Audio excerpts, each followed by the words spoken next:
Texas Wild, Book 2 of the Sweetgrass Springs series, written by Jean Brashear and narrated by Eric G. Dove. The Legend of Sweetgrass Springs. Lost and alone and dying, thirsty and days without food, the wounded soldier fell from his half-dead horse, only yards from life-giving water. His horse nickered at the scent, and the soldier gathered one last effort to belly his way to the edge of the spring. But there he faltered. Bleeding from the shoulder and thigh, he felt the darkness close in on him and sorrowed for his men, for the battle he would lose, for the fight he would not finish. In his last seconds of life, he wished for the love he would never find. "Rest," a lovely musical voice said.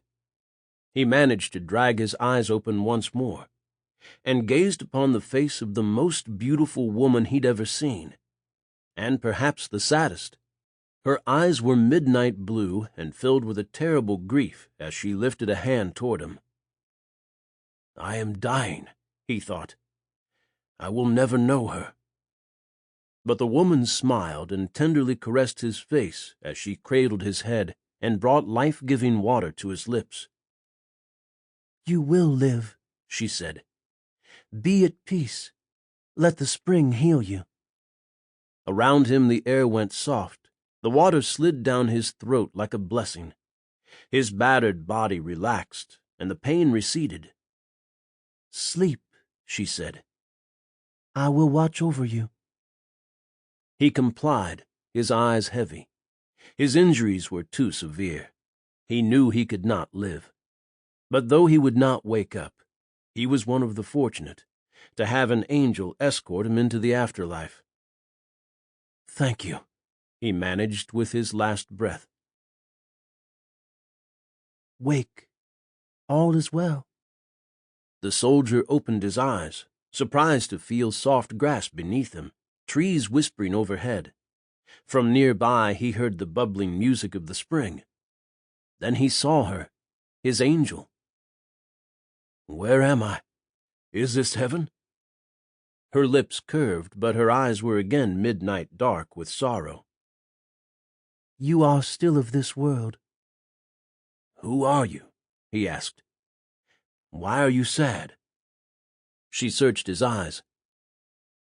"Will you stay with me?" "I would like nothing more, but I cannot. I must return to my men." She turned her face away, and he felt her grief as his own. "I'll come back. When the battle is over and I am done, I will come back to you." "You won't."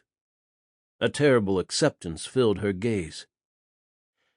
"I will never have love. Once I was mortal like you, and I was loved, but I turned away from it. From him, my one true love. He was beloved of the fates, and they cursed me to wait. I cannot leave this place." "Wait for what?" "It doesn't matter," she said sadly. "You must go. They always go." "I'll come back. I'll set you free. Tell me how, and I'll do it." She stared into him for a long time, then shook her head. "There's only one way." "What is it?" he asked eagerly, rising strong and well again, already searching for his horse to ride away. She watched him in silence, made herself invisible because she knew. "Where did you go?" he called out, searching the clearing, striding to the spring to peer into its depths. When he didn't see her, with a heavy heart he mounted, but for a moment he lingered. "I'll come back, I promise. You can tell me then. I'm sorry, but my men need me, and I have to go. I will return for you." He wouldn't, she knew. They never did. She'd brought her eternal loneliness on herself, and she was losing hope. So she watched him ride away after one last look. "Only love can set me free," she whispered softly. "Love strong enough to stay."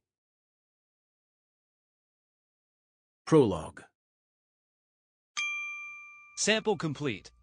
Ready to continue?